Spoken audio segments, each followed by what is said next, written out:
आज दुनिया में 60% लोग वो काम कर रहे हैं जिन कामों का 1940-1950 तक कोई वजूद ही नहीं था।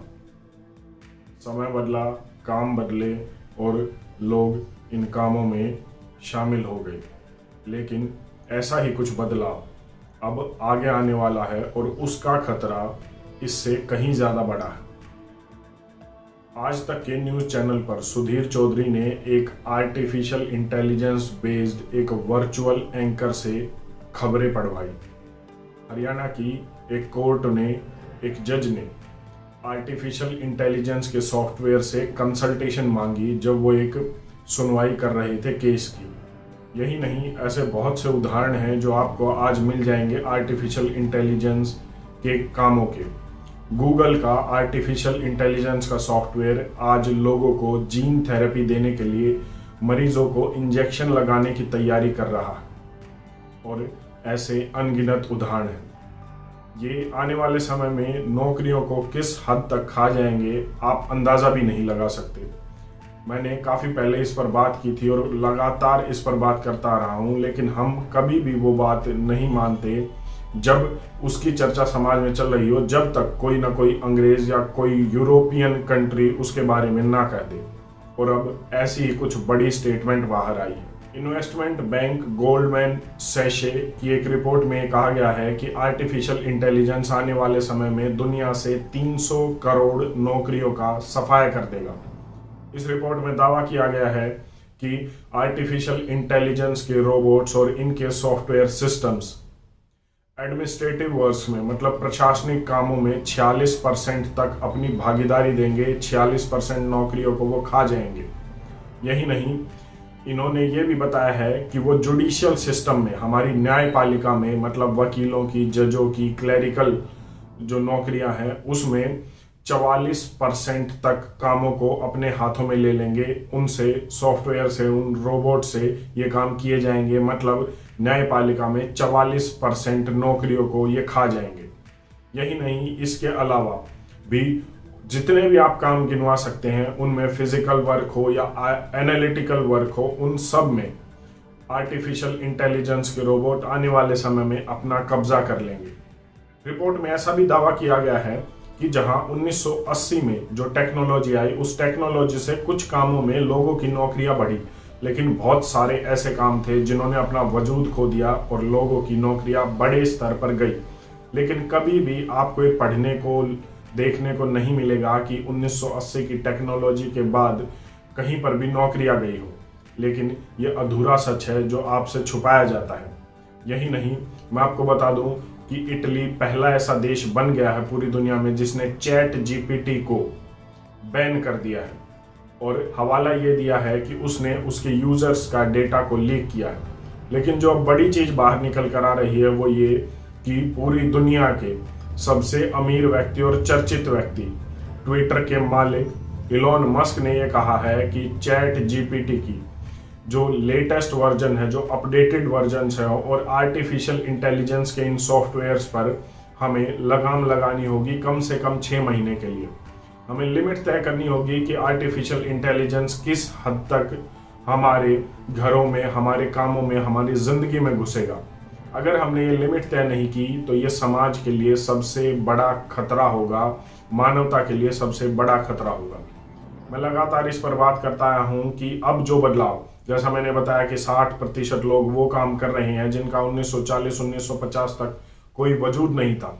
मतलब ये बदलाव आने में 70-80 साल लगे हैं। जो बदलाव आपने दशकों में, सदियों में देखे हैं, उससे बड़े बड़े बदलाव, उससे खतरनाक बदलाव अब आप आने वाले 8-10 साल में देखने वाले हैं। अगर कोई लिमिट तय नहीं की गई आर्टिफिशियल इंटेलिजेंस के, रोबोट्स की, सॉफ्टवेयर्स की, आने वाले समय में ये 80 से 90% नौकरियों को खा जाएंगे। फिजिकल लेबर की कोई भी नौकरियां नहीं बचेंगी जिनमें ये रोबोट होंगे। ऐसी कोई इंटेलेक्चुअल नौकरियां नहीं बचेंगी जिनमें ये आपकी नौकरी नहीं खा जाएंगे। रिपोर्ट खुद ये कहती है कि 46% तक नौकरियों को ये खाएंगे एडमिनिस्ट्रेटिव लेवल पर। तो आप सोच सकते हैं, अगर एडमिनिस्ट्रेटिव लेवल पर 46% नौकरियों को रोबोट हथिया लेंगे तो उससे नीचे की जो नौकरियां हैं उसमें ये किस हद तक जाएंगे। और ये तो शुरुआत है। जब आर्टिफिशियल इंटेलिजेंस और इसके सॉफ्टवेयर जन्म ले रहे हैं। आज कोई भी बड़ी कंपनी हो वो आर्टिफिशियल इंटेलिजेंस के इन सॉफ्टवेयर्स को खरीदने पर तुली हुई है और एम्प्लॉयज भी बड़े अच्छे से, बड़े चाव से इसको ले रहे हैं और देख रहे हैं कि हमारा काम तो आसान हो रहा है। एक मेल लिखवाने से लेकर एक हवाई जहाज उड़ाने तक का काम भी आने वाले समय में एक रोबोट करेगा, लेकिन उस समय आप नहीं होंगे इसका विरोध करने के लिए। तो समय है। मैं ये नहीं कहता कि आप आने वाले भविष्य को बिना आर्टिफिशियल इंटेलिजेंस के, बिना इस टेक्नोलॉजी के देख सकते हैं। मेरा कहना सिर्फ इतना है कि इसकी एक लिमिट तय होनी चाहिए कि ये किस हद तक आपकी जिंदगी का हिस्सा बनेंगे। अगर ये आपकी नौकरियों को ही खा जाते हैं, अगर ये उस सारे सिस्टम को ही कोलैप्स कर देते हैं जो अभी चल रहा है, तो क्या इस टेक्नोलॉजी का कोई फायदा होगा या नुकसान होगा? अगर हम इन्वेस्टमेंट बैंक गोल्डमैन सैशे की रिपोर्ट की मान ले तो आने वाले समय में दुनिया में अगर 300 करोड़ नौकरियां चली जाएंगी तो फिर आर्टिफिशियल इंटेलिजेंस की इस टेक्नोलॉजी का फायदा क्या होगा, क्योंकि लोग भूखे मरने की कगार पर होंगे। अब आप कहेंगे कि इसके लिए करना क्या चाहिए? तो इसके लिए वो तैयारी करनी चाहिए जो आपने आज तक नहीं सोची है। मतलब जो काम आर्टिफिशियल इंटेलिजेंस का रोबोट नहीं कर सकता, आपको उसकी तैयारी करनी होगी। अगर आप ये सोचते हैं कि आप आराम से इंजीनियर बन जाएंगे, लैपटॉप पर काम करेंगे, कोई भी एक टेक आईटी फर्म आपको हायर कर लेगी, तो ऐसा आने वाले समय में नहीं होने वाला। और सिर्फ ये इंजीनियर के लिए नहीं, ये डॉक्टर्स के लिए भी है, ये उस फिजिकल लेबर के लिए भी है जो आज काम कर रहा है किसी भी कंपनी में।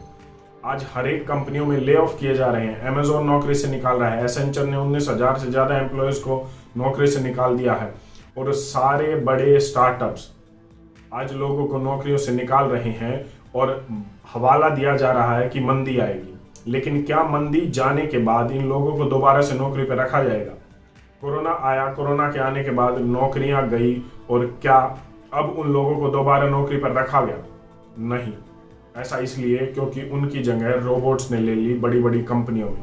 आज मैन्युफैक्चरिंग सेक्टर्स में सबसे ज्यादा नौकरियों को खत्म किया जा रहा है, जिनकी जगह रोबोट्स ले रहे हैं, और ये बड़े बड़े एक्सपर्ट्स भी कह चुके हैं।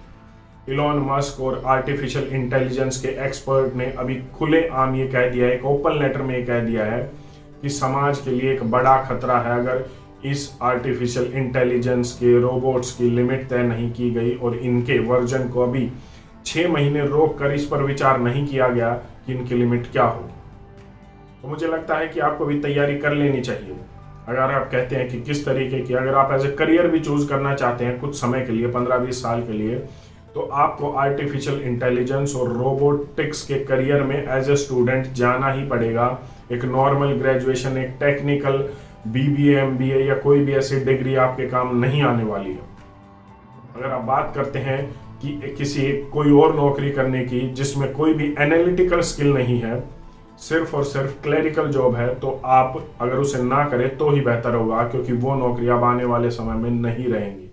उनको हर जगह रोबोट्स हथियार लेंगे जो आपसे सस्ते होंगे किसी भी कंपनी के लिए।